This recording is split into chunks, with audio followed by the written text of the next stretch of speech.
আসসালামু আলাইকুম। আমি বরাবরের মতন আজও চলে এসেছি নতুন একটি জায়গায়। মাগুরা জেলার শ্রীপুর উপজেলায় মনোরম পরিবেশ তৈরি করেছেন সৌদি প্রবাসী শেখ মঞ্জু সাহেব। তার নিজ নামে শেখ মঞ্জু শান্তি পার্ক। পার্কের প্রবেশ মূল্য জনপ্রতি 40 টাকা এবং বাইক পার্কিং এর জন্য 20 টাকা। আমরা টিকিট কাউন্টারে লোক পাচ্ছিলাম না, পরে পাশের দোকান থেকে টিকিট সংগ্রহ করলাম। প্রবেশের আগেই দেখতে পেলাম বড় সড়ো একটি নোটিশ বোর্ড। এক পলকে সব পরে ভিতরে প্রবেশ করলাম। অনেক মানুষই এখানে আসেন।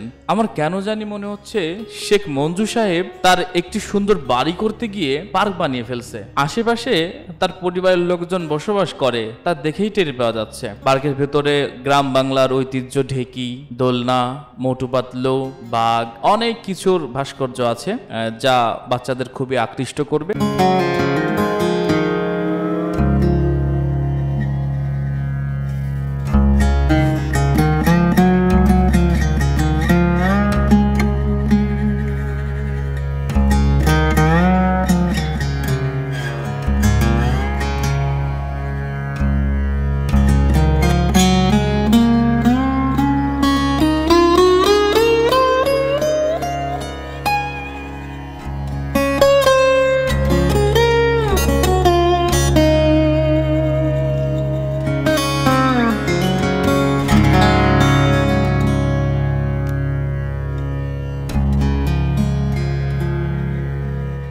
আর একটু এগিয়ে গেলে দেখতে পেলাম যে দুটো রাইড আছে, কিন্তু রাইড দুটো অফ ছিল।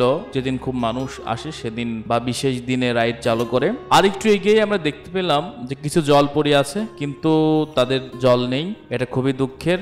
এখানে আমি কর্তৃপক্ষকে পানি দিতে বলবো, কারণ পানি ছাড়া জল পড়ে একদম ভালো লাগে না।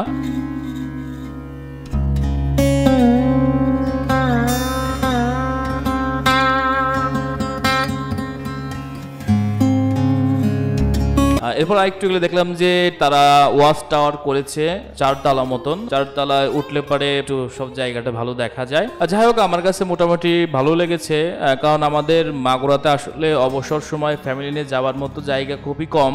সেই হিসাবে এই পার্কটা খুব ভালো। আশা করি কর্তৃপক্ষ সামনে আরো উন্নত করবে। অবশ্য তার জন্য আপনারা আমার সহযোগিতা দরকার। তবে আমি সাজেস্ট করব, মাত্র 20 টাকায় রংধনু শিশু পার্কে অনেক কিছু পাওয়া যায়, শিশুদের অনেক আনন্দ দেয়।